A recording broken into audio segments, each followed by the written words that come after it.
Dhanik Bharat Educational Institutions, Inter, IIT, JEE, NEET, admission opened. YS Jagan దారిలో Tamil Nadu CM Vijay. అవును, private పాఠశాలల ఫీజులను Vijay నియంత్రించారు. Private విద్యా సంస్థల దోపిడీకి చెక్ పెట్టారు. విజయ్ నిర్ణయంపై ప్రజల నుండి సానుకూలత వ్యక్తమవుతోంది. గతంలో ఏపీలో ప్రైవేటు విద్యా సంస్థలను అదుపు చేయాలని గట్టిగా భావించారు జగన్. ఫీజుల నియంత్రణ కోసం కమిటీలు, జీవోలు కూడా జారీ చేశారు. పలు రకాల కారణాల వల్ల ప్రభుత్వ ప్రయత్నాలు విఫలమయ్యాయి. ఈ నిర్ణయంతో విజయ్ ముందు ఎన్నో సవాళ్లున్నాయి. తమ లాభాలకు గండిపడితే ప్రైవేటు యాజమాన్యాలు అంత సులభంగా ఒప్పుకోనటువంటి పరిస్థితి ఉంది. భవిష్యత్తులో విజయ్ నిర్ణయం నీరు గారిపోయేటువంటి ప్రమాదం కూడా కనిపిస్తోంది. సంచలన నిర్ణయాలకు విజయ్ వేదిక అవుతున్నాడు. ప్రజల పక్షాన, ప్రజల కోసం కొన్ని నిర్ణయాలు తీసుకోవాలనుకుంటున్నప్పటికీ అది సాధ్యపడదు అని కూడా విశ్లేషకులు చెప్తున్నారు. ప్రైవేటు సెక్టార్ అనేది ఎంత బలంగా వేళ్లునుకొని పోయిందో అర్థమవుతుంది త్వరలో విజయ్ అని కూడా చెప్తున్నారు. దీనిపై మరిన్ని అప్డేట్స్ మా కరెస్పాండెంట్ కిరణ్ అందిస్తారు. కిరణ్, జగన్మోహన్ రెడ్డి బాటలోనే విజయ్ అనేటువంటి మాట ప్రైవేటు విద్యా సంస్థల విషయంలో, అంటే సామాన్య ప్రజలు తమ పిల్లల చదువు కోసం ఏ స్థాయిలో లక్షలు వెచ్చించేటువంటి పరిస్థితి, దీనికి సంబంధించి నియంత్రించాలనేటువంటి ఒక కృత నిశ్చయం. ఏంటి అప్డేట్స్ ఏ విధంగా చూడాలి? మురళి, ఆంధ్రప్రదేశ్ లో అయినా, తమిళనాడులో అయినా ప్రైవేట్ స్కూల్ యాజమాన్యాల దోపిడీ ఎలా ఉంటుంది అనేది మనం ప్రత్యేకంగా చెప్పాల్సిన అవసరం లేదు. అది దేశవ్యాప్తంగా తెలుసు. అయితే ఇక్కడ ప్రధానంగా విజయ్ జగన్ దారిలో పయనిస్తున్నారు. జగన్ ముఖ్యమంత్రి అయిన తర్వాత తొలి క్యాబినెట్ సమావేశంలోనే ఆయన ప్రైవేట్ స్కూళ్లపై ఉక్కుపాదం మోపడానికి విశ్వ ప్రయత్నాలు చేశారు. దాదాపు కీలక విద్యా సంస్థల పైన ఆయన ఉక్కుపాదం మోపిన నేపథ్యం అయితే వారు పలు సమస్యల పైన కోర్టుకి వెళ్లారు. కోర్టులో రిలాక్సేషన్ పొందారు. ఇలా మొట్టమొదటిసారిగా ముఖ్యమంత్రి అయినప్పుడు ఏదో చేసేయాలి, ఈ ప్రజలకు మేలు చేయాలి, మంచి జరగాలి అంటూ ఆవేశంగా క్యాబినెట్ లో నిర్ణయాలు తీసుకున్నంత మాత్రాన క్షేత్ర స్థాయిలో అవి ఆశించిన స్థాయిలో వర్కౌట్ కావు. ఇప్పుడు ఫర్ ఎగ్జాంపుల్ ఆంధ్రప్రదేశ్ లో జరిగింది. ఆంధ్రప్రదేశ్ లో జగన్ ఇలాంటి నిర్ణయం తీసుకున్న తర్వాత ప్రైవేట్ స్కూళ్ళన్నీ ఏకమై జగన్ ఓడిపోయే వరకు దారి తీసిన పరిస్థితులు ఆంధ్రప్రదేశ్ లో కళ్ళగడినట్టు కనిపించాయి. అయితే తమిళనాడులో కూడా విజయ్ రావడంలోనే మొదటి క్యాబినెట్ సమావేశంలోనే అవినీతి పైన, రెండోది ప్రైవేట్ స్కూళ్ళ పైన ఆయన ఉక్కుపాదం. అయితే ఇప్పటికిప్పుడు ఇది జగన్ గాని అటు విజయ్ గాని తీసుకున్న నిర్ణయాల వరకు బాగుంటాయి. నిర్ణయాలు బాగుంటాయి, ప్రజలకు కొత్తగా వచ్చినప్పుడు మంచిగా చేస్తున్నారని అనిపిస్తుంది. కానీ అవి క్రమేపీ ఈ నెక్స్ట్కి వెళ్ళే స్థాయికి వచ్చేసరికి ఒక 6 నెలల సంవత్సరం జరిగే కొద్దీ ఇదేమి పాలన, ఇదేం పద్ధతులు అనే పరిస్థితి ప్రజలే వస్తారు. ఎందుకంటే ప్రజల కోరికలు, ప్రజల ఆశలు, ప్రజల ఆశయాలు తీర్చడం ఏ రాజకీయ నాయకునికి కానీ ఏ పార్టీకి కానీ సాధ్యం కాదు. కానీ ఇక్కడ నేరుగా జగన్ కూడా ప్రైవేట్ స్కూళ్ళ మీద ఉక్కుపాదం మోపారు. తర్వాత జరిగిన రాజకీయ పరిణామాలు ఏమయ్యాయి, జగన్ ఎలా ఓడిపోయాడు అనే అంశం అందరికీ తెలుసు. ఇక్కడ విజయ్ కూడా మొట్టమొదటి క్యాబినెట్ సమావేశంలోనే అవినీతిని అంతం చేయాలి, డిఎంకే ప్రభుత్వం తీసుకున్న కొన్ని నిర్ణయాలపైన పునఃసమీక్ష, మరోపక్క లిక్కర్ పైన 1,400 కోట్ల స్కామ్ జరిగింది, లిక్కర్ పైన ఉక్కుపాదం మోపుతామంటూ ఏవైతే లిక్కర్ షాపులు కొన్ని చోట్ల బంద్ చేయడం, ఇలాంటి వ్యవహారాలు చూసినప్పుడు జగన్ ఏ దూకుడుతో వెళ్ళారో విజయ్ కూడా అదే దూకుడుతో వెళ్తున్నారు.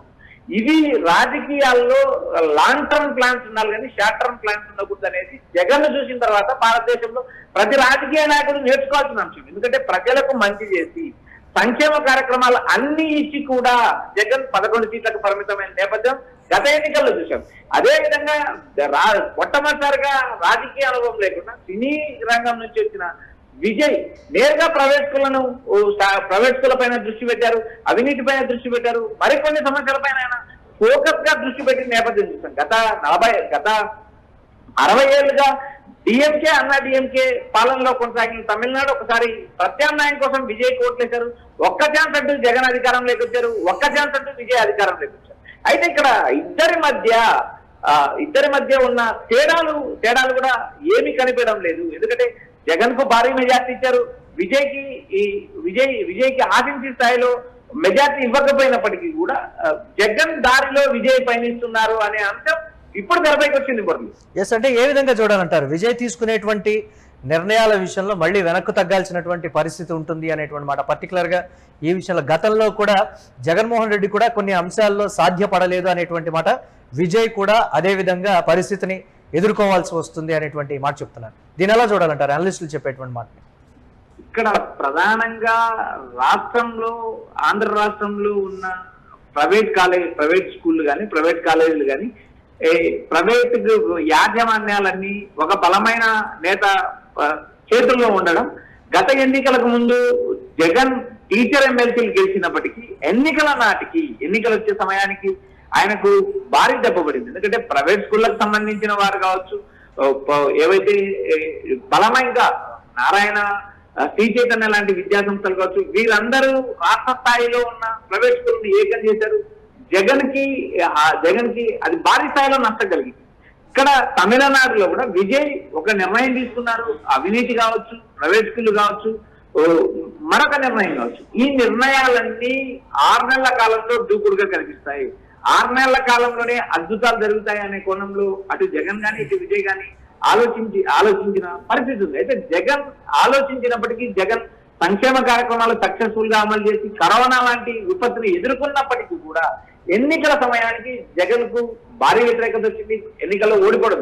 ఇక్కడ విజయ్ వ్యవహారాన్ని కూడా చూసినప్పుడు కూడా విజయ్ ఒక్క రోజులోనే అద్భుతాలు జరుగుతాయి, ఒక్క రోజులోనే ఇవన్నీ జరుగుతాయంటే సిస్టాన్ని మార్చాలంటే అది క్రమక్రమేపీ సిస్టాన్ని మార్చుకుంటూ రావాలి, డెవలప్ చేసుకుంటూ రావాలి, మార్చుకుంటాం.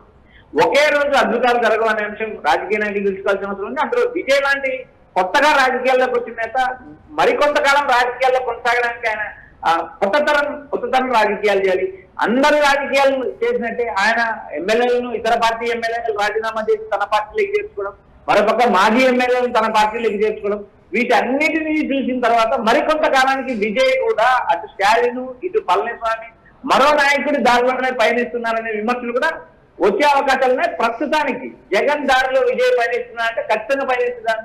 తమిళ మీడియా కాదు, ఆంధ్రప్రదేశ్ మీడియా కూడా చూస్తుంది. మరి right, thanks for updates Kiran. ఇక వైఎస్ జగన్ దారిలో తమిళనాడు సీఎం విజయ్ పయనిస్తున్నారు. ప్రైవేట్ పాఠశాలల ఫీజులను విజయ్ నియంత్రించారు. ప్రైవేటు విద్యా సంస్థల దోపిడీకి చెక్ పెట్టారని చెప్పాలి. విజయ్ నిర్ణయంపై ప్రజల నుండి సానుకూలత వ్యక్తమవుతోంది. గతంలో ఏపీలో ప్రైవేటు విద్యా సంస్థలను అదుపు చేయాలని గట్టిగా భావించారు జగన్. ఫీజుల నియంత్రణ కోసం కమిటీలు, జీవోలు కూడా జారీ చేశారు. పలు రకాల కారణాల వల్ల ప్రభుత్వ ప్రయత్నాలు విఫలమయ్యాయి.